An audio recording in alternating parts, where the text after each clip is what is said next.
What is going on, everybody? Welcome back to the PlayStation Drive here on Carpool Gaming. My name is Matt, and I'll be your driver for today's events. I'm joined, as always, by the Supreme Court of Canada himself. What did I do? I was driving. Is that what you were? Is that what I you was were driving. doing? That's driving. No, that's driving a car. Like this? like this? That's how you just don't keep doing it. You're the one liking to do it. I was looking at you and I got so distracted so fast, and I was like, "What?" I'm like, "Is he brushing his teeth?" I didn't even realize. See, you're just minds in a gutter. You know. Yeah, well, as always, joined by the Supreme Steve. Thank you. What was that gesture? Thank you, Steve. Exactly. Come on. I'm joined as always by the driving a car. Supreme Court of Canada. Canada. There. Is that Himself, better? Mr. Court, Lalonde, what's up, Court? That's good. Is that better down here? Sure. Like you could do like this, you know, like yeah. There you go. Why would you drive a car like that? I drive a car like that. Open palm. All right. You're one of those people. I'm one of those people. How you doing, buddy? I'm all right. You know, it was a weekend. I had to watch my niece by myself with my daughter for 5 hours. It's a lot. It's a lot. Parents who have 2 kids, I salute you. Salute to the parents who have 2 kids. But well, I hope you had fun. Anyways, I'm with you, dude. It was definitely a weekend. Lots of stuff happened and lots of stuff didn't happen. Like my dog got skunked last week, so that was a whole endeavor this past weekend trying to get the skunk smell out of the house. There's a question about this. We'll talk about it more later. But we got to clean the garage because on this week's episode, we have a whole bunch of stuff that we're going to be talking about, including Assassin's Creed Mirage, PlayStation Plus for August, and a whole lot more. So strap in. But if you're watching this right now on youtube.com/Carpool Gaming, yeah, you threw me off.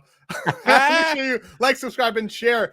Leave us a comment, folks. The comments always help. It helps us reach new people all around the world, which we appreciate very, very much. So leave us a comment. Say something cool, being like, Court drives the car so well. I hope he does that at nights in the middle, in alleys and in random places. If you're listening to us on your podcast service of choice, head to there. Follow, subscribe, leave us a 5-star review. We have more stuff coming in the next couple of months. There will be more giveaways and other fun stuff. So please make sure you're locked in and paying attention because there's much more coming. And of course, if you have extra bucks to toss our way, please head to patreon.com/carpoolgaming and tip your driver. Toss in those bucks and out comes a cornucopia of content for you to consume. Like I said, we have so much coming. So make sure you're subscribed for all the fun stuff. Without further ado, my dude, we've been playing things. I actually have been. You actually have been. You're coming out of the funk. No, I'm still in the funk. Nope, I'm still in the funk. I just played about 5-6 hours of one game. But back to turning everything off. Actually, sorry, I played Dreamlight Valley with my daughter yesterday, but that was nice. Yes, you did. I have been playing, thanks to our friends over at PlayStation Canada, Ratchet & Clank Rift Apart on PC. Okay. Game looks beautiful. The game is just amazing. Nix's does the PC port. Just I'll say this for the last time. PlayStation, just have them do all of them. Okay. Right. No one else, just them. Stop it with everybody else. And also figure out a way to make it so every time I plug in my DualSense, I don't have to go to my settings on my PC to change the speaker, because for some reason the DualSense controller takes over as the speaker on your PC. And you know what? I should do a short on that, because that is just absolutely bonkers on how you have to like go to your settings, click on the screen, and then make sure that the speaker is no longer, because automatically when you plug in a DualSense controller, it becomes the speaker for your PC. Yeah, and you can't like undo that. No, you can't. You have to change it almost every single time. It's absolutely bonkers. Default. That's so annoying. It's so annoying. So there's got to be I can't believe I'm going to say this, like a launcher or something for PC for PlayStation, so you can have this as a save setting. But the game, I have an SSD on my PC, but obviously, and Matt knows this, obviously not good enough, because yes, when you go through the portals, it is not as smooth. So I cannot come off and say that this is the definitive version of this game, because I still think it looks better on my PS5 on my OLED and plays better on my PS5 on my OLED than it does on my PC. I have a 3070, which is, I know it's not the best, but it's not a bad one. I have an SSD, and I have it running at 4K 60. Okay. The game looks great. I just think that it plays and looks better on my PlayStation. But for people that are in the PC world, like I know my brother bought it. He's really enjoying the game. So I'm glad that PlayStation is putting games on PC. If you haven't played this game and you have a PC, buy this game. So you're It is saying one of the best. It's one of so the best games on PlayStation. if you don't have a PS5, this would be a good way to play it. 100%. It's not a bad way. And I've seen videos. Digital Foundry did one. If you have a better SSD, then you won't see the load times. But it's like Right. what'll happen is Ratchet will go through the riffs. Mhm. And the first little bit he's fine. And then when I have to go to like the third one, it like chugs. I have Okay. no issues when I'm going through, like, you know how you can go in through a rift behind an enemy so you can get in behind them. Yeah. That's instant, going real fast. Okay, so But that works well. when I go through the opening scene, for instance, when you're going through a whole bunch and you end up in that new world, Yep. it had some issues. Sometimes it didn't. Sometimes all of a sudden Ratchet would just slow down and then he would go through the rift, which, it is what it is. I kind of wish, to be totally honest, when they brought this game out, they put on the PC specs, like straight up, like, here's the SSD you need for this game. Okay. Because I love the experience. When I first played this on the PlayStation 5, I was blown away that you're able to do what you do and going through these rifts. Mhm. And now I see it. I'm like, yeah. I even saw people all over the internet saying, well, you can play it on anything and you can play it off this and it'll still work. I'm like, yeah, with the rift part, like the experience you get on the PS5, you can't get that on PC unless you have a better PC, I guess. I need a better PC.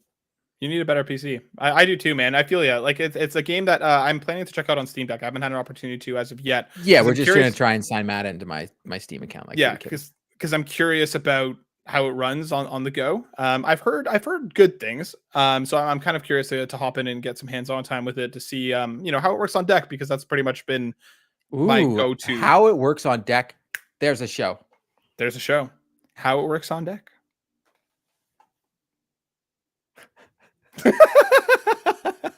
That's good, dude. I'm glad you've been enjoying it. I'm sure that you'll continue to wade your way out of your funk. As for myself, all I've been playing is Cold Steel 4. That's the only thing that's been taking up my attention. I'm just like in Act 3 out of the 3 acts and then a finale, so I'm getting towards the end.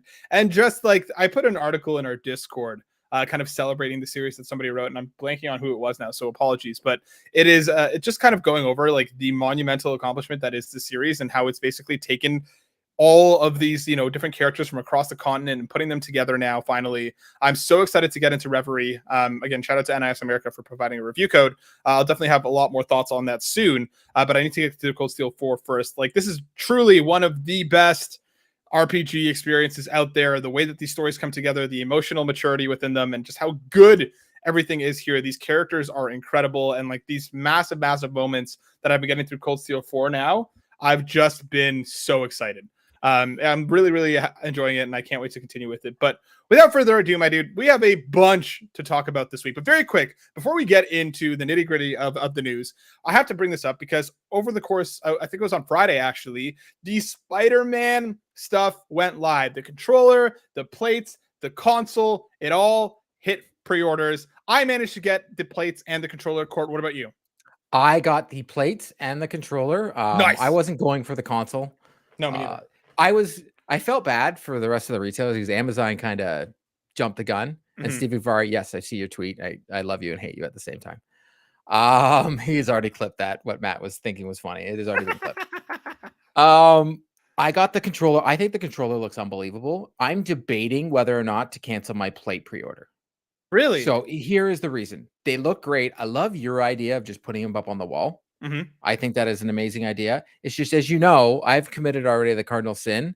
Stop it, Matt. Stop it, Matt. Stop it, Matt. I'm having a conversation here. All right, take it off. This is a PG show. Okay, it's gone. I've committed the cardinal sin of putting my PS5 underneath the desk. So it is mounted and it is now horizontal. I can't see the plates. Right. I'm with you, dude. That's the thing. So I'm just like, the controller looks unbelievable. Like, I really like the look of the controller, and I really hope we have a question later, so we'll go more into depth and do the peripherals.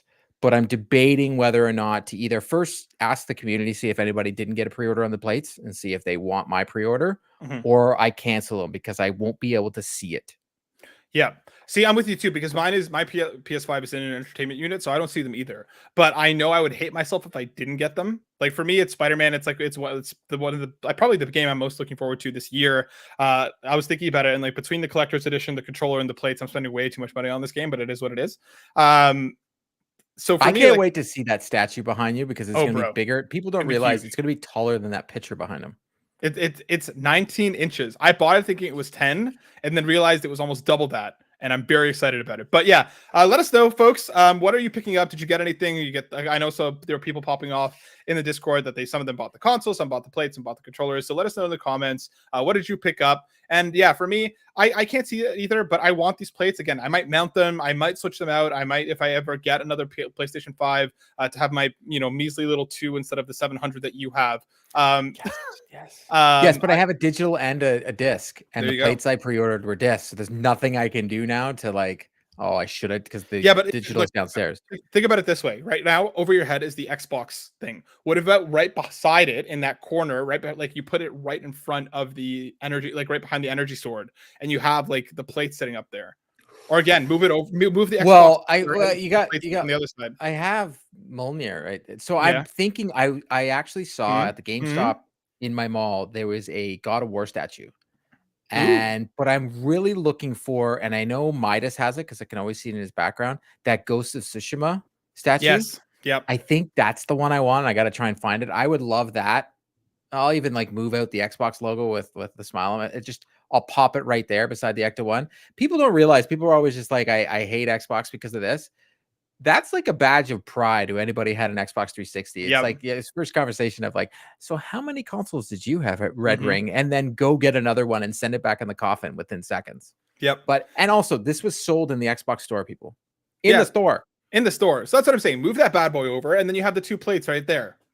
Like, think about how cool that would look. My daughter actually wants to put a Teenage Mutant Ninja Turtles Mutant Mayhem poster there. Look, she knows what's good, man. You listen. Now you also have the wall beside you. You have real estate. Well, this wall here, I was actually thinking of maybe putting a Super Mario 3 poster there. Or I mean, you could put it like a picture of me. Last of Us. I don't want to put a picture of you. I don't want to get sick every time I walk into my office. No, well, I mean, you don't want to get excited. Oh wow. All right, let's move into some notes, folks. Let us know in the comments what you're picking up. Jesus, you love it. This is the X-rated version. This is fun. Riley set the bar last week. Our first story coming from Insider Gaming, written by Grant Taylor Hill. It'll take around 20 hours to complete Assassin's Creed Mirage. In an interview hosted by YouTuber Julian Chiez, apologies if I mispronounced your name. Chez. It was revealed by Assassin's Creed Mirage lead producer Fabian Salomon that it'll take players on average 20 to 24 hours to complete the game. That figure increases to 25 to 30 hours for quote-unquote completionists, which is a clear indicator of the quote-unquote return to form for the franchise. It was long promised that Assassin's Creed Mirage would be a smaller form title and has been considered a throwback to older classic Assassin's Creed games. Dude, we've known that this was going to be a shorter game. There was 12 hours tossed out before. We heard about 20, and now finally it seems like this is a number. It's going to be 20 hours long. Tell me, Court, how do you feel? I think this is great. As a huge Assassin's Creed fan, I'm actually more happy that they have done a phenomenal job in giving information regarding this game. There's a lot of questions everybody keeps having about it, and then somebody that's making the game just comes out and goes, "No, here's the information you're needing." They did a very good job of doing the walkthrough and showing the different the skill tree, and the skill tree is not even big. So 20 hours to finish this game, I think that might bring a lot of people back into the franchise to maybe rejuvenate it, because even myself had franchise fatigue from Valhalla. I did everything. I did all the side quests. I did all the DLC just to finish the story. It was 90 hours. Yeah. Like, that was ridiculous.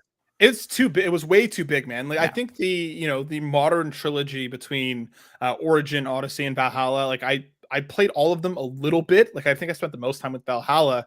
And I enjoyed it for what it was, but just like that length, dude, those games are too big, and there's no reason for them to be that big, in my opinion. There's no reason for it.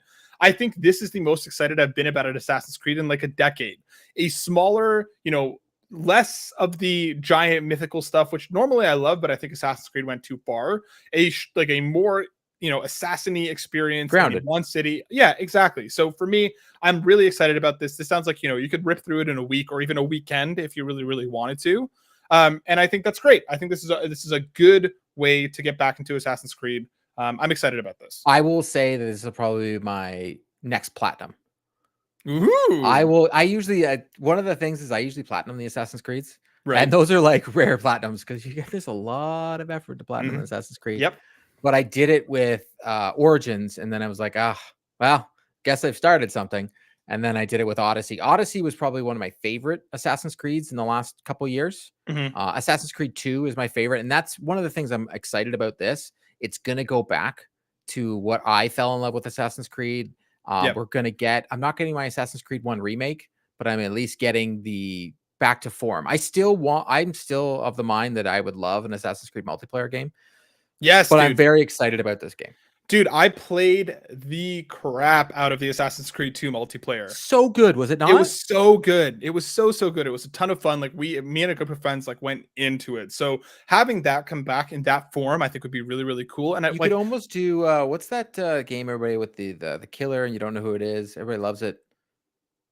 The mobile game. Well, it's not Mickey Mouse Solutions Castle. No.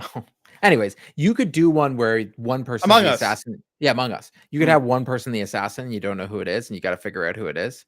Like that would be pretty cool. That would be pretty cool. I think we don't have a lot of stuff taking that approach to gaming right now, especially in that multiplayer. So it'd be cool to see that come back. But there you go, folks. Let us know. Is a Mirage at the length of being 24 hours? Does it do anything for you? Does it not? Are you excited about it? Let us know in the comments below. Our next story, which actually just came out this morning, so it's very timely for us to hop onto this quickly. PS5 beta rolls out today with new accessibility and audio options, social features, and UI enhancements. This is coming directly from the PlayStation blog written by Hideaki Nishino. So we got some new accessibility features. You can now use a second controller for assistance. So in case you need to be able to turn the beep off, Matt. You can turn the beep off. Yep. There's some more system UI haptic feedback settings. Dolby Atmos, I know is something that a lot of people have been asking for, so nice to see it being I'm very excited about this. Now, I did some digging and I went into my Xbox. Now, you know how on the Xbox you have to get a licensing? There is no username or password. So then I went on the Dolby Atmos webpage as well to double down on this, to double check. There is no username or password. There's no one answering this question. But unless PlayStation is giving it out for free, you will have to pay for the licensing again to have Dolby Atmos in your headphones. I will check this in a moment. Unless it's just coming through your TV. But I went on my Xbox, I signed in, and I realized when I even went to the email that confirms when you purchase it, it's just like you're just purchasing something from the store. So I'm compatible Dolby Atmos HDMI devices such as soundbars, TVs, or home theater systems. Yeah, no, it's the exact same. It's the exact same as the Xbox. So I have two TVs that have Dolby Atmos. It automatically kicks in, but I had to pay for the licensing. Now, if you buy a Dolby Atmos headset, a lot of them come with them. They come with the licensing tag. Like my Xbox headset came with it, so I didn't have to pay for it, but there is no login. So I don't see how they would allow your licensing that you have on Xbox to transfer to your PlayStation. So I'm very curious on how it will be on PlayStation, unless PlayStation made a deal with Dolby and says, hey, there is no licensing fee and you automatically get it. I'm very curious to see how it works. Let's see. Media app providers can update their apps on PS5 to support Dolby Atmos. So it doesn't really say. I'm assuming that you're probably right that it because it says it has to be Dolby Atmos enabled HDMI devices. So maybe if you that's have your that TV. device, like as long as your TV has it, like my TV here in my office has it. My Xbox, my TV downstairs has it, and my TV in my bedroom has it. But even when they had it, and I had my Xbox plugged in, the Dolby Atmos didn't work unless I paid the licensing fee. It was like $12, and you have it forever. But when I bought it, I looked at the email that gets sent to you. It's just like I bought something in the Microsoft Store. It wasn't like I paid for it through Dolby Atmos. So there was no username or password to be able to sign into my PlayStation to get said licensing is what I'm trying to get at. I see what you mean. So I have a funny feeling, unless, like I said, Sony makes a deal with Dolby, you're going to have to pay the licensing fee over again. I will check this. I'll check this momentarily and see if I can find anything very quickly. I lost. You can't. But nothing? No. Dang. We're getting a party UI update, a share screen preview. You can join other friends' stuff, the Game Hub tournaments tile, ease of use stuff. You can now finally search for your own games. That's nice. And there's some other new features and stuff as well, along with support for larger capacity M.2 SSDs. You can now go up to 8 terabytes. And of course, as Court mentioned, a mute PS5 beep sound button. I'm disappointed. I want a make it louder. I want this thing to ring through the entire echoes of my house. I want my neighbors across the street to know that I turned my PS5 on. I want my mom in Mississauga to know that this thing's on. But Court, how are we feeling about this beta? I think the Dolby Atmos is big for me because that's something I've wanted for a really long time. And one of the things I used to say very quickly, at the risk of sounding like an idiot, what does it mean? What is it? Oh, okay. So Dolby Atmos is something that your TV has it. Oh my God. So your TV has it. Your brand new TV, your LG TV has it. So what I'll ask you to do, Matt, is after we're done this show, you're going to turn on your LG TV. It's already enabled. You're going to go into YouTube and you're going to watch the Dolby Atmos test. So what Dolby Atmos is surround sound with the speaker only in front of you. So you can actually hear sounds to your left, over your head, and behind you. I don't know how it works. It works amazing. I have it in my basement. I actually put sound suppressors behind me, so it traps the sound in. So say like if you're playing a video game and a helicopter goes over top, you would actually hear it go over top. You wouldn't hear the sound. Like when we're playing video games, the speakers in front of us, the sound is coming at our face. The way Dolby Atmos works is it's a lot like if you have AirPods. So AirPods have spatial audio. So it's a lot like spatial audio. That's what Dolby Atmos is. So you're able to hear, say you're playing a video game and you're walking through and NPCs are talking on the left. You're only going to hear it out of your left headphone. You're not going to hear it out of the right. Interesting. You're actually going to hear the conversation. And now if you turn your character and the NPCs are now behind you, it's going to sound like the conversation is coming from behind you. Okay, yeah. So it's spatial audio. Okay, cool. nice. Cool. That's awesome. Very cool. Yeah, no, I think this is a solid beta. We obviously don't have confirmation as when they're going to roll it out entirely. But obviously the turning off the PS5 beep is something that a lot of people have been asking for a long time. The ability to now have even bigger SSDs is cool. I mean, I know a lot of folks will probably get the use out of that. I like the party UI update. I like that you're going to be able to invite people to a party without having them like join that group. That was such like an extra step that felt so unneeded with the PS5. So I'm glad that they're kind of ironing that out. And of course, the accessibility options are, I know a lot of people were celebrating using. I am, because I can play with my kid. So for Spider-Man 2, she really wants to play the game, but she always wants me to do all the boss fights. She just likes swinging around. So this way, we'll literally be able to play together, and I can take over when there's action scenes. There you go. And so that's awesome. That's such a great way to integrate that. So I'm glad that they're doing it. So I think this is a good beta. Obviously we'll keep you posted as we hear more about when it actually rolls out. I'm not sure, Court, are you part of the beta program? I can't remember if you are or if you aren't. So I haven't got my email yet though. So I will maybe apply again. For some reason I don't get it every single time. So I have to always reapply. So maybe I'll just reapply again. All right. But I want to try these out. Well, wait for Court to try it out and we'll let you know. Our next story is the PlayStation Plus monthly games for August coming to Essential. We got PGA Tour 2K23, Dreams and Death's Door, all available August 1st, so tomorrow. So if you haven't downloaded July's games yet, this is your last day to do so. Make sure you hop on and do that. Court, what do you think about our August Essential games? Dreams is a game that I've always wanted to play, but I never wanted to buy. They also we'll have our next story is about a game that's actually coming to Dreams for day and date for when this drops. I'm very excited to play. Death's Door is a roguelike that I actually like, so which is very rare. So I will say to everybody, Death's Door is a must play if you haven't played it. And then PGA 2K23 is the only golf game. So if for sports, this is the only golf game that I play. The EA Sports golf game was absolutely terrible. Tiger Woods is amazing. This game, if you like sports and you like golf, this game is great. But Dreams will be the first one that I'm going to check out. I'm going to go on some web pages and check out like the top things that people have created and go check those out because I'm very curious because I've never tried it.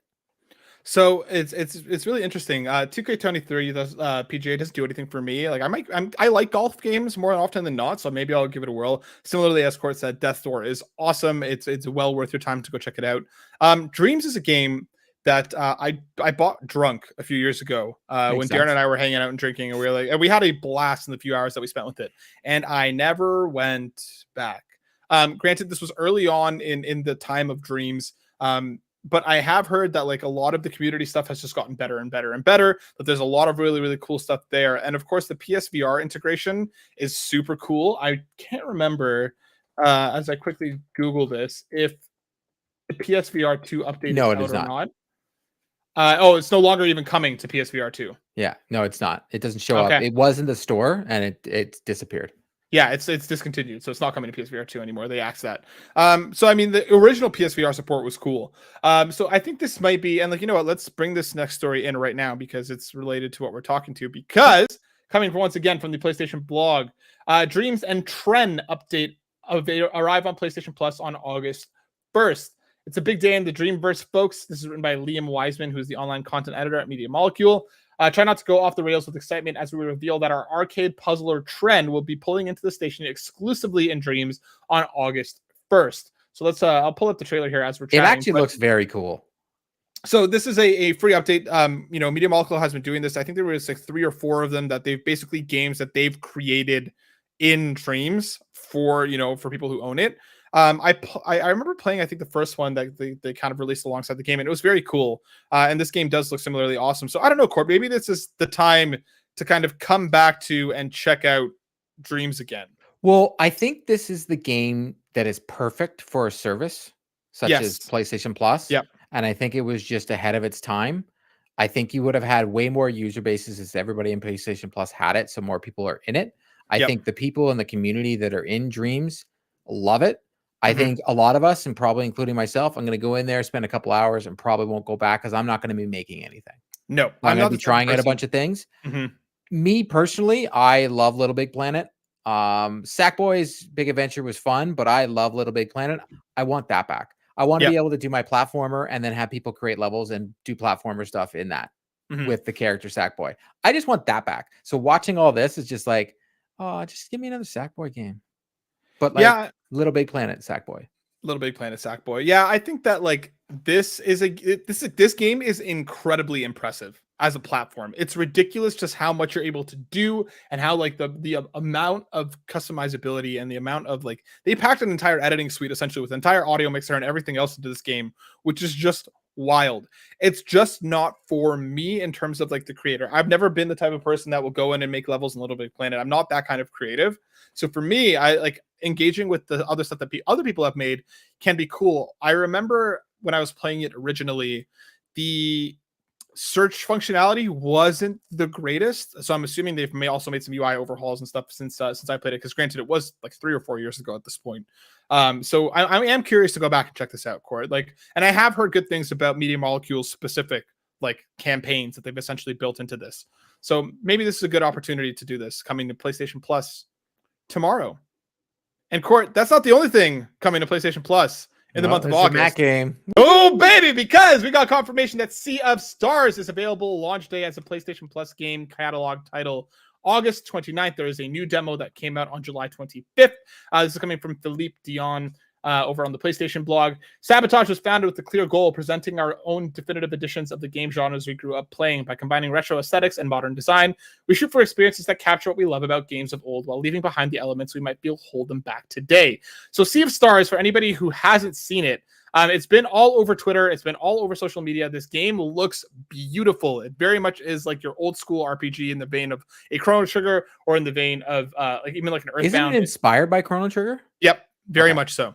So the game looks incredible. The animation looks wild. Like this game just looks so beautiful. And it's been a game that I've been very, very much looking forward to. We got confirmation at Microsoft's event that it was coming to Game Pass. And I think this is the first title, brand new title that's hitting both services on launch. So I want to give a huge shout out to PlayStation for ponying up and doing this because I was going to play it on Game Pass and now I can play it here. Court, it coming to the service, does this do anything for you as somebody who's been engaging a little bit more with RPGs, but not entirely? No, because we have a new rule until you finish a certain game. I don't have to play any games that are not for Court anymore. But still, yeah, I don't know. We'll get into that because there's lots of questions behind that game. I know. But I think this is great for gamers, to be totally honest, because our community and the Carpool community is already going crazy about this because it's going to be the first game in a while that everybody can jump into right away. That Yep. is something that a lot of people are looking forward to. I know a lot of people in the PlayStation Drive Discord and a lot of people in the Xbox Drive Discord, they'd all been clamoring about this game, and now everybody's going to get it as long as you have the service. Of course. But you know how I feel about day and dates on these. I think they're great. I AAA games, I get it when those don't go day and date, but these AA or indie games, I think it's fantastic to go in this day and date. And I think for this developer who's made this game, I think this is huge because if the game is good, now everybody's going to play their game. So everybody says that the game's good. Everybody can just go and download it. And then when their next game comes out, boom, everybody's in. Well, let's bring in Brian Eck because he has a question about this. And he asks over in the Discord, with regards to the recent news that the highly anticipated game Sea of Stars from Sabotage Studio will launch on Game Pass and PlayStation Plus, do you think this is a sound move, or could they have made more money down the road by selling their games a la carte? Could we see more games launch on Game Pass and PlayStation Plus in the future? As always, would love to hear your thoughts. Court, what do you think? One, we don't know how long it's going to be there. So a lot of these games, especially the day and date games, don't stay there forever in the services. Two, I think for Sabotage here is I'd have to look into, and maybe you could look it up, how many games they put out. So they did Messenger, which was like that was a very good game, incredibly even I like that game. Exactly. So like they're already coming off of some really celebrated games and games that people really like. I'm just looking up here actually exactly what else they did. Yeah, they did Messenger was their first game, dude. So and now Sea of Stars. I think this is a huge giant advertise because they obviously probably got, my guess is here, they got their money back and then some from both sides. So for them, this is paying to make their next game. That's what my guess is. And the fact that everybody's going to be getting it, as long as the game is what they believe to be as good as they think, and the hype is around this game, that I don't see how that doesn't make it their next game release huge and everybody wants to buy it on day and date. I think Brian brings up an interesting point here because I feel like this game was already, I think, very much looking like a lot of people were really looking forward to this game from the RPG community. Like this game was one that every time I saw it on Twitter, every time I saw it on social media, people were stoked about it because it animates beautifully. The look of the game is great. And for a lot of people, Chrono Trigger is one of their favorite, if not their favorite game of all time. So for this to be looking to draw very much from that same design aesthetic, from that same let alone coming off the developer who crushed it with the Messenger. I'm not usually the type of player who enjoys those type of games, and I loved the Messenger. So I feel like they were poised for this game to already probably be a pretty big success. For them to now double down on both services and say, you know what? Here it is. Play it. I think this will only, like you said, Court, only propel them more. Is Sea of Stars only a single game adventure? Yes, Drellesh. Sea of Stars is a single player story game. There's nothing else to it. It's like, thankfully, it's just a single player RPG and a la Chrono Trigger. So I think this is a really smart move. I think this is going to get the game in a lot of people's hands, and it's coming to Switch and it's coming to Steam and stuff too, where obviously you'll have to pay for the game. But I think this game is going to be huge, and I think that PlayStation Plus and Game Pass are only going to help amplify that.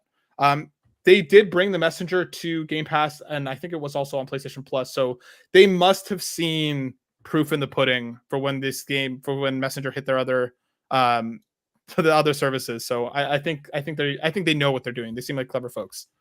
But this is huge for me. As to whether we keep getting for this, I hope so, dude.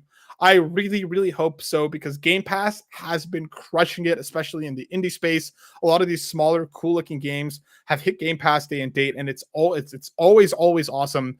We've started to see that more from PlayStation this year with the likes of Chia. We saw it last year with Stray. Now with Sea of Stars. So they're starting to do it a little bit more, and I think the past couple months. Well, we saw it a lot in the PlayStation 4 beginning of that PlayStation 4 era, that every time we got a new game in PlayStation Plus, it was a free indie game. And then they got away from it for some reason. Yep. It's almost like they prioritized AAA instead of the indie stuff, which the AAA stuff is great, don't get me wrong, but indie stuff is, what really helps. Resogun is still one of my favorite games on the PlayStation 4. There you go. So I think this is a great call. I'm very excited about this. I cannot wait to get my hands on this game. It is one of my most anticipated games this year, and it just looks awesome. Court, let's keep this train rolling because we have our next story coming from Video GameIndustry.biz. PlayStation 5 sales surpassed I sent 40 you a different link. million worldwide. I sent you a different He link. sent me a different link. It's in the Discord. Court sent me a different link in the Discord. It's got a different graphic than I wanted to go over because it shows all the games that are sold. Stop it. Court has a better link. Court has a better link, which I've now found. Good job, Court. I was testing you. You did it. Proud of you. PlayStation 5 surpasses 40 million in sales. This is coming from SodaInteractive.com. Thank you to the community for the support and for sharing your favorite games. We launched PlayStation 5 in November 2020, and the world was in a strange and different place that when we announced the console in 2019. Despite the unprecedented challenges of COVID, our teams and our partners worked diligently to deliver PS5 on time. Yeah. They basically go on to say they've reached a milestone of 40 million PS5 consoles sold through to gamers. So this isn't shipped. This is sold through, which is a different number. Which but is on awesome. pace to be behind the PlayStation 4. On pace to be behind PlayStation 4. Yep. Really? Yeah, on pace right now. And I think that has a lot to do with, or is it PlayStation 3? I can't remember. Don't quote me on this. I'll have to find it. I'll find it. You keep going. I'll find it. Yeah, so then we also got a cool graphic. I think this is the one that Court was talking about the top PlayStation 5 games as voted by the PlayStation community. Yes, we got an incredible list here. Astro's Playroom, Bugsnax, Modern Warfare 2, Cult of the Lamb, Dead Space, Death's Door, Deep Rock Galactic, Demon's Souls, Disco Elysium, Doki Doki Literature Club, Elden Ring. So it's tracking slightly behind the PS4. Which is a monster considering the PS4 was a monster. Huge. Go ahead, Court. Yeah, no, I honestly think it only has to do with the pandemic and the availability. Yep, 100%. Final Fantasy 16 obviously on here, Five Nights at Freddy's, Ghost of Tsushima, God of War. A lot of incredible games here. Guardians of the Galaxy, Spider-Man, Sifu, Skater XL. Court, tell me, what do you think about this milestone and what do you think about this wonderful list of games? I think, crazy enough, I was actually in shock. I love that Astros is number one because it's still my favorite game on the console. Just like I said, Resogun was number one on PS4. I think Astro's Playroom is highly underrated for a get with your console type game. Like, wow, how good of a game that is. I saw somebody make a joke that I haven't played all of them, which I'm shocked of. Like, I don't know what this Deep Rock game is. Never played it. It's like a 4-player multiplayer game. It hit PlayStation Plus a few months ago. I know a lot of people who really like it. I didn't vibe with it much. Yeah, Skater XL I didn't play. There's Demon's Souls I didn't play for obvious reasons. Cult of the Lamb is another one I never played because I didn't get into Hades, so I was like, forget it. It Takes Two is the one I want to play. Mm-hmm. And Sifu is another one I haven't played. But I love that there's a lot of variety here. Yes. It's not just like, here's all your first-person shooters, or your first-person story games like PlayStation is. You got a lot of different variety here. So there's a lot to choose from, and it shows that there's been a lot of good games that have come out. And a lot of these aren't just on the PlayStation, let's be honest here. Yep. I think that this is a fantastic list, and obviously hitting this milestone is huge because, again, 40 million is nothing to scoff at, and I think this number will only continue to grow as people hop onto this more and more. I think this list is great. I'm surprised Doki Doki is here. I'm surprised Five Nights at Freddy's is here. I don't know. Don't play it. You don't want to know. Okay. You don't want to know. Just believe me, I wouldn't even bother recommending this one to you. But I think this is a great list. Very obviously very varied in terms of the games. Worms has been on since the PlayStation 1. Worms is awesome, dude. I love Worms. So this is a fantastic list. I saw somebody make a joke on Twitter that was basically like, well, let's celebrate the fact that Astro's Playroom has now sold 40 million copies because it comes with the console. True story. It's like why Wii Sports is one of the top selling games of all time is because it came with the console. Bigger and better things to come, no doubt. I'm sure this system will continue to sell like hotcakes, especially as Court buys another 700. Yeah, and especially because they're available now. I see them more and more in stores, and then we know we're getting the awesome looking Spider-Man one. Yeah, and we've already seen even in our Discord there, some people have got their Final Fantasy 16 consoles now, without the plates. Womp womp. That's womp terrible. Womp. That's terrible. So dumb. I think this is awesome. Let's pull over our next story. We got a couple left here before we jump into your wonderful viewers' questions. As I pull this up, Final Fantasy 14 was actually announced. coming to Xbox with 4K support and open beta. This is written by Rebecca Valentine over on IGN. Final Fantasy XIV Fan Fest was this past weekend. Phil Spencer showed up talking about how it's finally coming to Xbox Series X and S with fast loading, 4K support on Xbox Series S, and open beta. I wanted to have questions for you about this, Matt. So now that we're getting Final Fantasy XIV. So hold on. Wait. I'm going to add this in because this is the other thing. Dawn Trail. I left it out purposely because that's annoying. Yeah, okay. No. If we're talking about Final Fantasy 14, we're talking about Final Fantasy 14.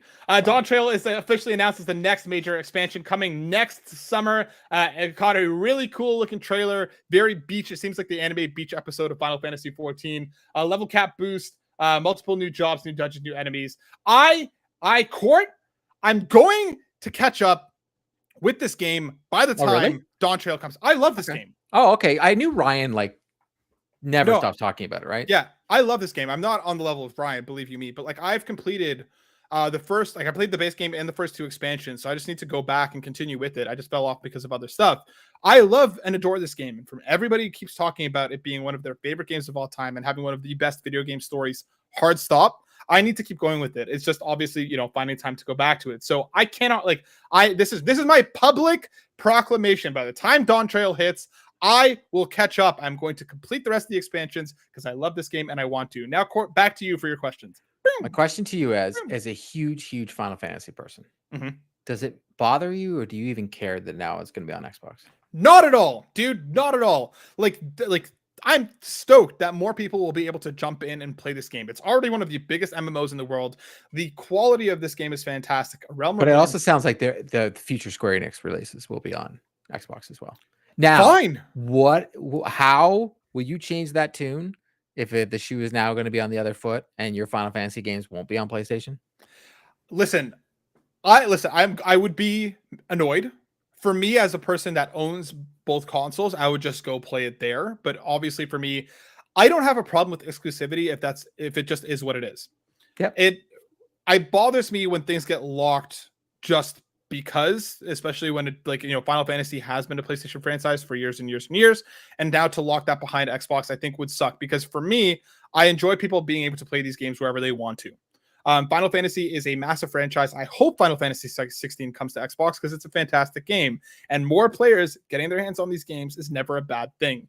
So for me, I'm not at all annoyed.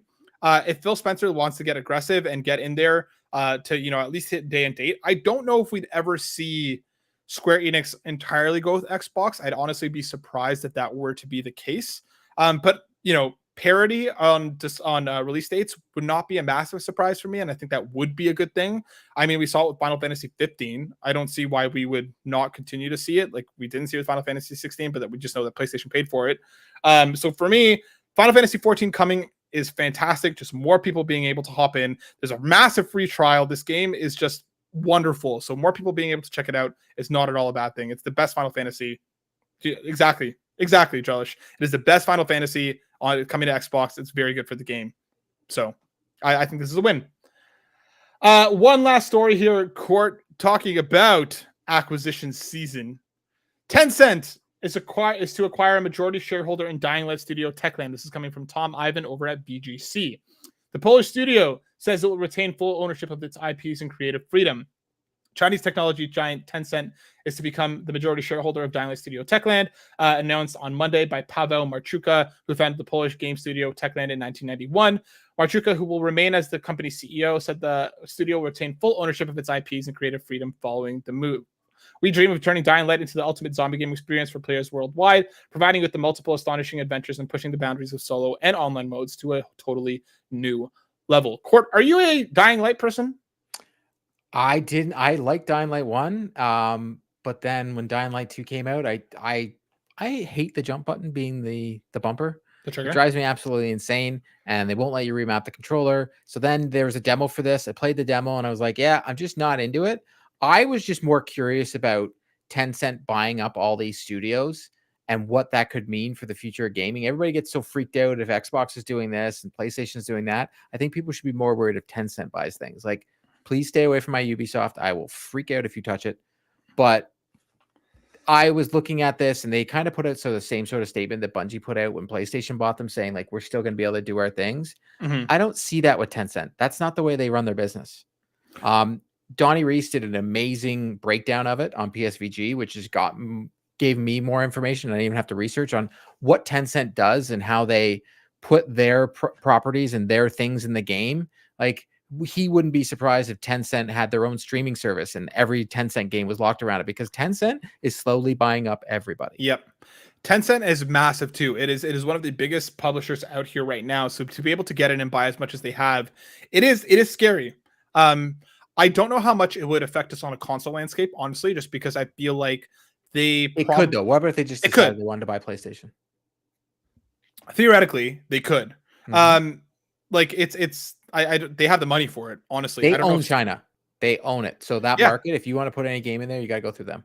100%. So I'd be curious to see how it would impact the console space. I think you're right. It would probably hit PC. They would probably hit the PC space harder and faster than it would the console space, and the console space would, I'm sure, follow with, a little bit down the line. But it's terrifying.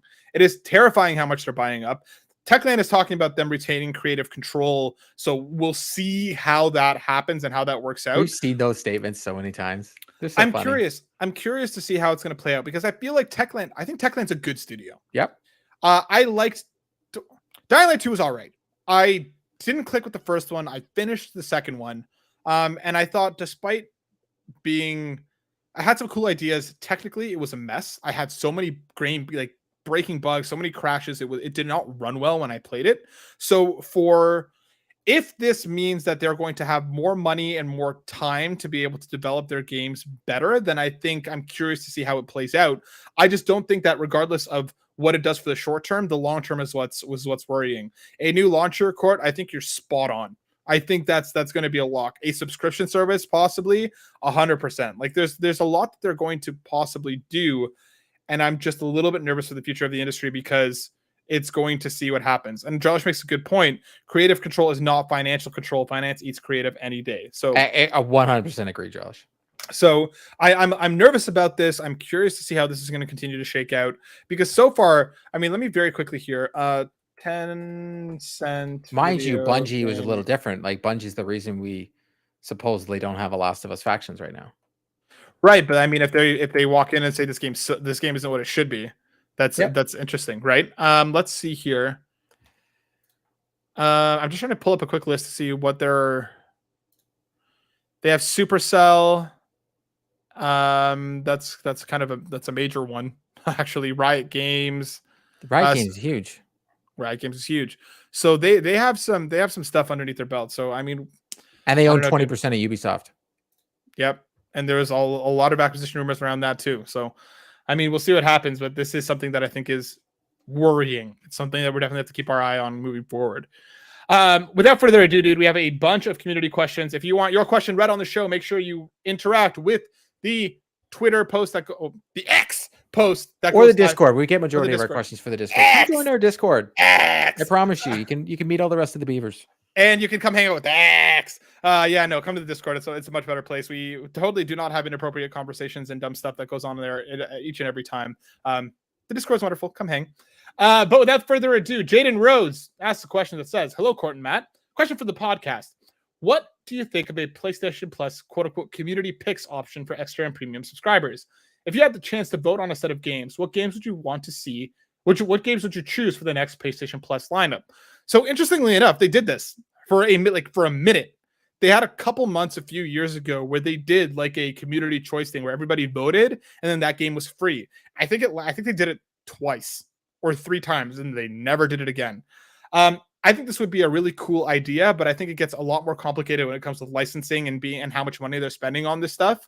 I think it's just a lot on the back end. If they were talking about PlayStation IP, I think what could work is that they're like, choose the next premium game. Do you want Twisted Metal? Do you want Tonka? Do you want Tarzan or whatever, right? And if they have that in their backlog already and they can focus on that, pulling it forward, I think that could work. I just think from a financial side and from a legal side, it gets very, very twisted if they try to do and a logistic side. Exactly. I don't. It takes a lot to flip that switch and get the contracts down. It'd be a lot. Now, what if the other developer thinks they're going to get money from PlayStation? Now you don't, because there's a lot to it that I think gets a little too messy. And PlayStation also doesn't want to give people a big heads up of when this game's coming out. And it'd probably be easier if it was a couple months in advance when they're voting. I think what you've said about for the PlayStation Extra or Premium, giving one of the PlayStation Classic games and voting which one comes next. I think that's a lot better of an idea. Yeah, I think that could work, and it's less on them in terms of logistics and licensing. But And it's not like, oh, here's what's going to happen. This is the one you guys all wanted. Yeah. And eventually you get it. It's like making it to the Hall of Fame in some sort of sport. Eventually you get in. You'll get the rest of them eventually, but here's the next one that you'll get. But I think it's a cool idea, Jaden. I think it's a great idea. I think it's a great idea. Community input is we're the ones who buy the darn thing. Exactly. We're the ones that do the whole thing. Nagachaka asks, have either of you watched the Twisted Metal TV series? The trailers didn't sell me on the show, but it's gotten high praise now that it's out for people to watch. Is Sony on a hot streak with their video game IPs as TV shows and movies? Court, have you watched it yet? I have not, but everybody is telling me today how good it is. So right? I do have Paramount Plus, so I'm excited to watch it as soon as we get it. For here in Canada, it's Paramount Plus, and I believe it's Peacock Network in the United States, I believe. I think so. But for here, it's Peacock Plus. I mean, nope. Jesus, Paramount Plus. Jeez, yep. Yeah, I did it the first time. Jesus, I'm peacocking. So I'm excited to check it out. I'm right with you, Matt. And Nagachaka, the trailer was like, it didn't bring me in, but supposedly everybody's saying that it's very good. The reviews are coming out great for it. So it's making me want to check it out. With regards to the hot streak, I think a lot of people were lukewarm on Uncharted. Some people liked it, some people didn't. I thought it was entertaining. Was it Uncharted? I didn't think it was. I just thought Mark Wahlberg was being Mark Wahlberg and Tom Holland was being Spider-Man without the suit on, but that's just my opinion. I agree. I think, coming off of The Last of Us, which obviously resonated huge, amazing. People absolutely loved. I didn't like Uncharted. I thought it was yeah. But I think, surprisingly enough, Nagachaka entirely in the same lane as you. The trailers did nothing for me. And now with people saying that the series is great, I will check it out. I'll watch at least a couple episodes by the time we record next week. So I'll have more thoughts and feelings about it next week because I wasn't planning on watching it, but the reviews say it's not up yet. When does it drop on Paramount Plus? I thought it's out already. No, it's not. No, so people have review copies. Yeah. See, I thought the same. People have review copies. Hold on. I'll get you keep talking. First episode date was July 27th. So a few days ago. It's out. Why do I not get it on Paramount Plus? Interesting. Hold on. Keep talking. Yeah. I'm curious to watch it. That's showing up. It's 10 episodes. I think the first 2 are out now. So yeah, I'll definitely catch up by next week because I'm curious to see it. Because those trailers did nothing for me. I like Anthony Mackie though. Will Arnett as Sweet Tooth, I think is a really inspired choice for the voice. So I'm curious to check it out. Let's hop into our next question from Fulia, saying, I'm seeing a lot more anime and manga series being turned into video games like Dragon Ball Z, Naruto, Fairy Tail, Sword Art Online, etc. For Matt, hey, is there an anime or manga series you'd love to see be given the game treatment? If so, what style of game would you want it to be? And she has a 2-part. She has the next part for Court. I'll hop in while you're doing an answer to this first one. Yes, 100%. I think I want a Gintama game that isn't just. I think the massive problem that we get. Yeah, I don't even know what you're talking about. Yeah, the massive problem with a lot of anime/manga turned into video games that is one type of game. It's your arena brawlers or your. Oh my god, I'm blanking. Your Musos. It's like that's pretty much the only 2 types you get. We're starting to see more creativity in the space. It's not there. Weird. Are you sure it's there in Canada? Yeah, 100%. Keep going. They basically get pigeonholed into a specific type of game. One Piece Odyssey started to break out of that. Dragon Ball Z Kakarot started to break out of that. So I want a Gintama game developed by RGG Studios, the developers who did Like a Dragon and Yakuza. Like a Dragon Gaiden is essentially not Gaiden. Ishin is essentially already that. Court premieres on August 10th in Canada. Well, there you go. So everybody's got review copies right now. Yeah, there you go. So I think there's a lot of opportunity here to make some really cool games. One Piece Odyssey was awesome. I played it a chunk of it and really, really liked it. I want a Gintama game with RGG handling it. I think they can perfectly balance the duality of the seriousness and with the lighthearted comedy and the side stuff. I think a My Hero Academia game that's essentially, what Dragon Ball Z Kakarot is way overdue. Let us play through the first few arcs as Deku, as some of the other characters. Let us go running around in an open world game. And I think there's just a lot of opportunity there to do some really, really cool stuff. I just don't want any more arena brawlers. I don't want any more arena brawlers. Me too. They're done. They're done to death. Yeah. So I think I would also love a Haikyuu game. I don't really know. Me too. Yeah. Like doing what essentially Supergiant did with what was that game, Court? I don't know, man. I stopped listening when you talked about anime. Supergiant did. It was like a team sport game. I'm The volleyball blanking. game? Pyre. Do what Supergiant did with Pyre with Haikyuu, and I think that'd be really, really awesome. Death Note as a game, yes, Drellesh. I'd want to see it as a VN though. I think Death Note would work very, very well as a visual novel. But Court, Fulia has a question for you too. Oh, really? Oh, wow. Yeah. Okay, sorry. What book series or TV show would you like to be given the game treatment, and what style would it be?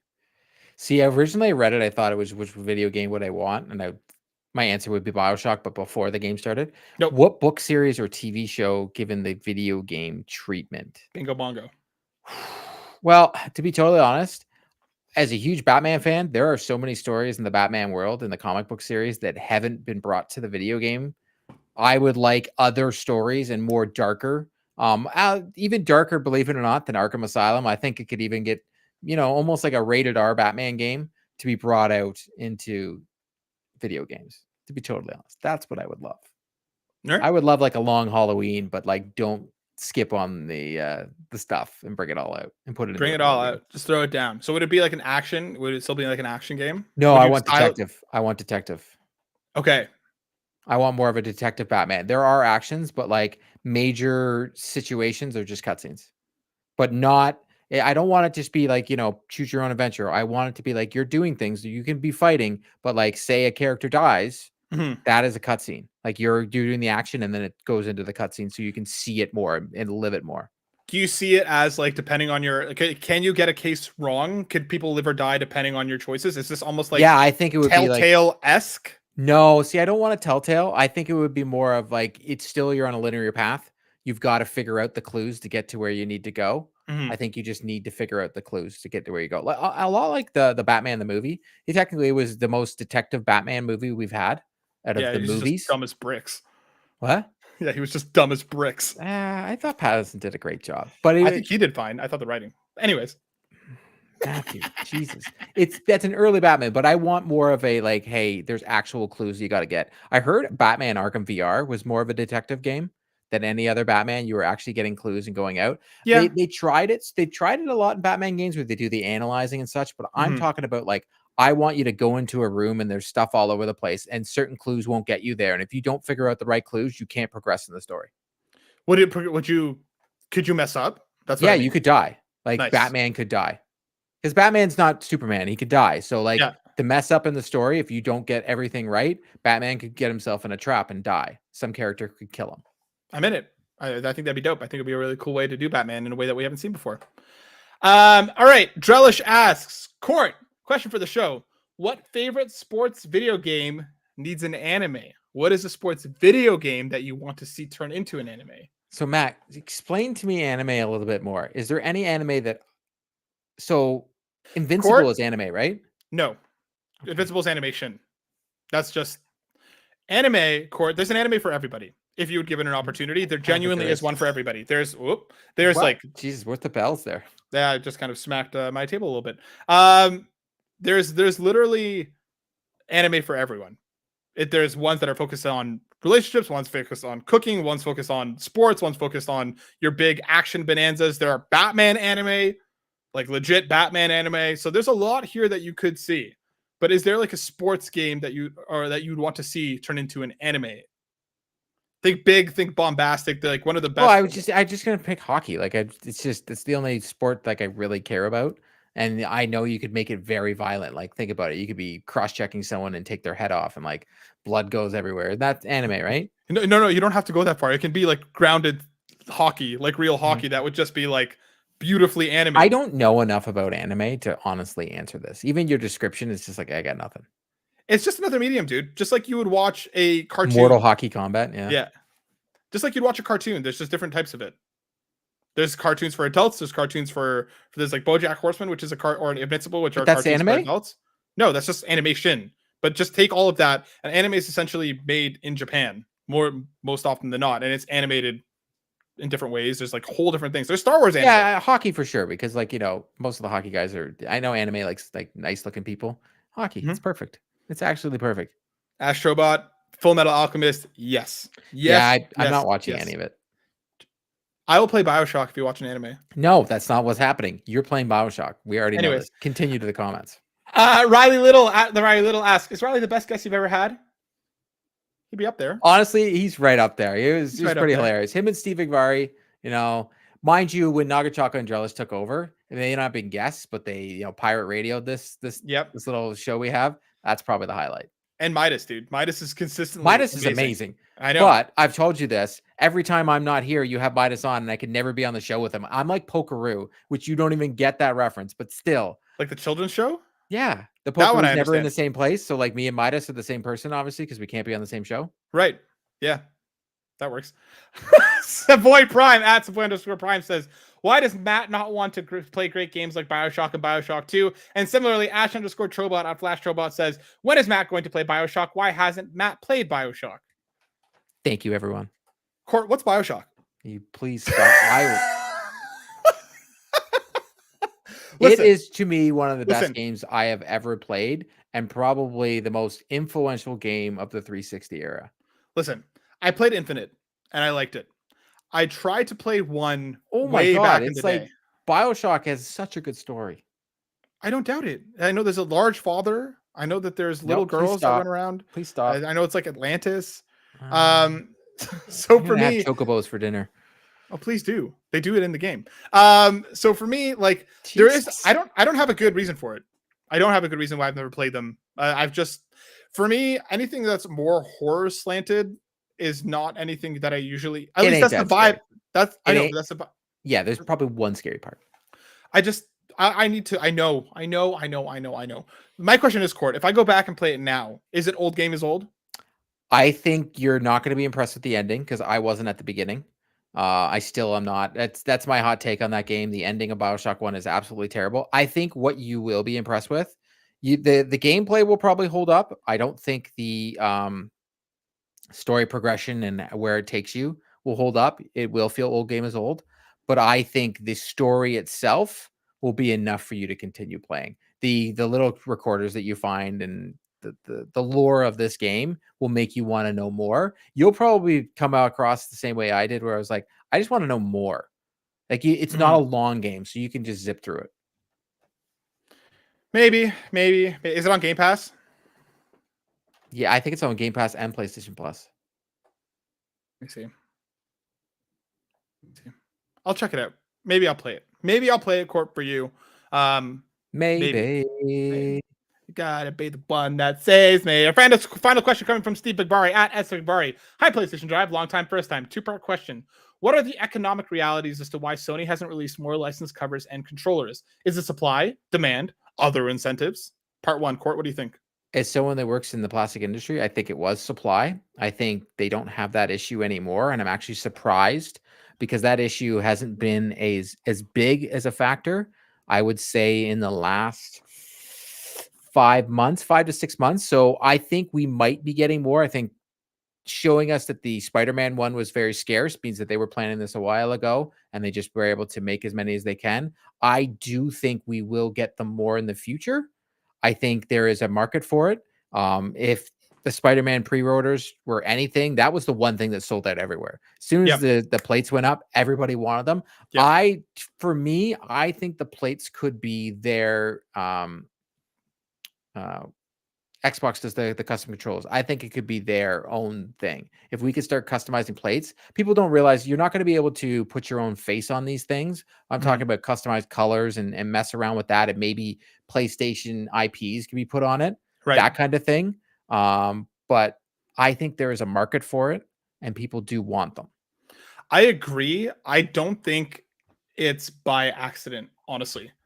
I think they're very much doing this on purpose, like almost like the Nintendo method of like, if you know that it's going to sell out quickly, if that's all what we ever hear is how fast they go, people will be going and buying them right away. It's the Nintendo method of like almost like a toy company. They want you to be fighting for these things. I think again, it's a piece of plastic. How like well, no, now, before there was a huge supply issue. Huge. Before, yes, I don't think we're living in that same world now, especially given I can't imagine it's that like I'd imagine it's more difficult to make a controller than it is a plate. You know what I mean? And the controller is were much more readily available. The way they form the plastic for these plates, it's a lot difficult because they're going to have to, the way the extruding molds are going to, wow, I'm getting way too technical here, but the way to do the extruding molds to do even the hooks on the back, that's a lot harder than, believe it or not, to make that controller shell. But wouldn't you theoretically be able to run these things like create them in the same? You run them way? based on what your sales are and the bead. So plastic is a bead, but you actually have to do a mold for the extruder to do these plates. If it was the plate didn't have those hooks on them, it would be a lot easier to make. But aren't they already making the plates for just an normal PlayStation? They're already using. They're probably already using. So these machines that make things, so they're very expensive. So they probably have a custom machine that they paid to make. I'm sure. Way advanced. And these machines take, I'm talking 2 to 3 years just to make. So they had this machine made way in advance just to make these plates for the PlayStation 5. They were probably just not wanting to take anything off the line, because what they would probably do is whatever machine was making this, they would just change the mold and they would do different colored plates that were coming across, and then they would start doing PlayStation 5 plates again. So they would have to stop production on PlayStation 5s to make plates, and I would think that they make more money off selling consoles than they do plates. Interesting. So you think, again, it's a choice. I think it's a choice, and I also think that Design Lab is what the name I was looking for. If they picked, as the progression of selling consoles changed, and if they brought out a new console in the future or so on and so forth, they could have a machine be that one machine that could be like, hey, you're doing Design Labs. I just don't know the costing. I think for the controllers, they probably had the same machines that they made the PS4 controller and everything. They could just adapt to make that shell, that mold. Right. But to make that mold and shell for the plates, as someone that's in the industry, it's a lot harder than everybody thinks. And they would have to stop making consoles just to make these plates. Josh, this is a fantastic comment. Yes, everybody, please send Court milk jugs. Everybody, just send Court milk jugs. I can't promise you'll ever get anything back. How about this? I'm going to go so far into this. That's a totally different plastic. The plates, the plastic that makes these plates is a harder plastic. It's more of a polypropylene or versus the polystyrene that which see. This is, I literally for a living sell plastic. See, okay, so what I need everybody to do is go to your closest grocery store, take like an X-Acto knife, and go and start slashing all of the milk jugs. Whichever one doesn't slash on the first slash, they're pointless. They're pointless. No. You can find the thickest ones, Court. There are different thicknesses, and then just send all of those to Court. Send Court all of the milk jugs, please. This is a call to action. And Steve's second part of his question, jumping off from that: does Matt's house still smell like skunk? Not anymore. I got it out of the house. I literally spent like 4 hours cleaning on Friday. Got it out. The bathroom still stinks a little bit, and I can't figure out where it's coming from. But I've also read that every time that you use like water, especially the on bathroom, my dog, still stinks, and you can't figure out where it's coming from. Stop farting. Well, it's not me. I'm not the skunk. Well, you never know, right? You're like, hey, what's that smell in the bathroom? Maybe you didn't flush the toilet. I don't know. Listen, everybody knows you should save them for a few days. You let it build up and then you flush. My God. So I think I was reading this thing that apparently even like when I wash my dog for the next few months, every time I wash her, it like reactivates the smell a bit that's got stuck to her. So I'm thinking that when we're using the shower, something kicks up again, even though I doused the entire tub. But it is what it is. It's much better now. You smell a bit right now? So like what you're telling me is you kind of smell rank right now. You got like rank smell. Like Matt walks into a room right now and people are like, wow, you stink. All right, well, fine. This is just whatever. Without further ado, that brings us to the end of the show, my friend. If people want to see and hear more from you, Court, where could they do so? You can find me on Twitter at Court Alone. Sorry? I'm not changing the name. As someone that knows the Skydome is still called the Skydome to me, you can find me on Twitter at Court Alone, or you can find me on Threads at Court Alone, or you can find me at Carpool Gaming, or you can find me every Wednesday evening at 8 p.m. Eastern on YouTube for 3 Dads and a Console. Yes, please go check out Court and all the wonderful places you can find me on X at Matt_SilverSoul, and of course each and every week here on the PlayStation Drive. But before we go, we have to obviously thank our wonderful, wonderful patrons, including our ultimate producers, Robbie Bobby Miller. Catch Robbie Bobby Miller at twitch.tv/Robbie Bobby Miller. Tony Baker, who you can find at youtube.com/quest4pixels. Jonathan Brown, who you can hit up over at his linktree at pme.jib. And of course, Lee Navarro, the fearless leader of the Phoenix Overdrive Extra Life team, who you can find over at phoenixoverdrive.com. And of course, the homie Trucker Sloth. Platinum producers Markus McCracken and RJ Kern, and our wonderful gold members Adam K, Anna, Awesome Dave 1337, Bowsah, Cecily Carrozza, Dannohh, Drellesh, Emilio Kelly, Hoppel, John 32, Jonas Young, Jose Jimenez, Marcus O'Neill, ScheiGuy, and Tim Aulph. A massive thank you to all of our wonderful patrons. We could not do this without you. We appreciate you all very, very much, and we'll be back next week. Peace. Look, I did a Matt. You did me.